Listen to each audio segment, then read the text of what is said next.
ఇస్తుంది. ఆయన వైపు చూడకపోతే ఏముండదండి. ఎవరు ఏ మనిషి వైపు చూసినా వ్యర్థమే. రాజుల వైపు చూసినా, ధనం వైపు చూసినా, ఏ వైపు చూసినా కూడా వ్యర్థమే. కానీ ఆయన వైపు చూసినట్లయితే ఆయనే మన ధైర్యము, ఆయనే మన అండ, ఆయనే మన రక్షణ, ఆయనే మన దుర్గమై ఉండ. హల్లెలూయా. దైవ బిడ్డల కంటే దేవుడు అంటే ఒక దుర్గమై ఉంటున్నట్ట. ఎలా ఉంటుందంట? దుర్గము అంటే ఏంటి తెలుసా అండి? గోడ, కంచె. కంచె. హల్లెలూయా. ఆ కంచె కలిగి ఉంటున్నట్ట. ఆ కంచె ఆయనే. మరి కొన్ని దేవుడు పాఠాలు మనకు నేర్పిస్తున్నాడు కాబట్టి మనం ఏం చేయాలి?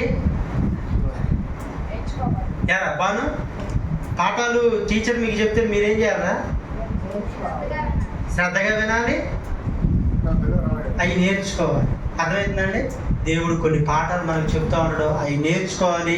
ఈ పాఠాలు గట్రా మనం మిస్ అయిపోయినాం అనుకోండి, ఇప్పుడు మన పిల్లలు ఉన్నారనుకోండి, ఈరోజు పరీక్షలను మనం సిద్ధపాటు చేసిన తర్వాత పరీక్ష పేపర్ తీసుకొచ్చి 100కి 10 వస్తే మనకు ఎలా ఉంటుందని కోపం. ఏంట్రా చదవలేదా? నేను ఎంతగానో ప్రతిరోజు 10 రూపాయలు ఇచ్చి పంపిస్తాను, ప్రతిరోజు 20 రూపాయలు ఇచ్చి పంపిస్తాను, శుభ్రంగా తయారు చేసి పంపిస్తాను. ఏంట్రా నువ్వు చదవట్లేదా? కొత్తగా నీ ఆటకు ఊగిలేనారు, ఇంకా వ్యర్థంగా తిరుగుతున్నాయి రా అని తల్లిదండ్రులు బాధపడతారు.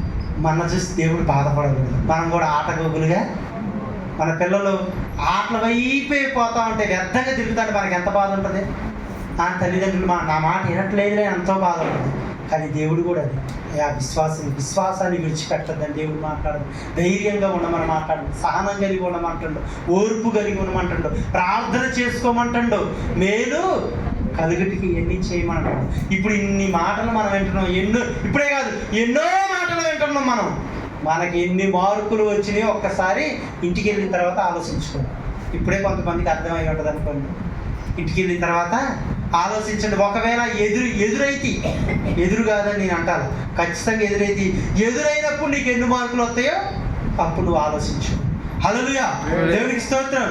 చిన్న వాక్యం దేవుడు దీవించిన తలలో ఉంచి చిన్న ప్రార్థించాలి.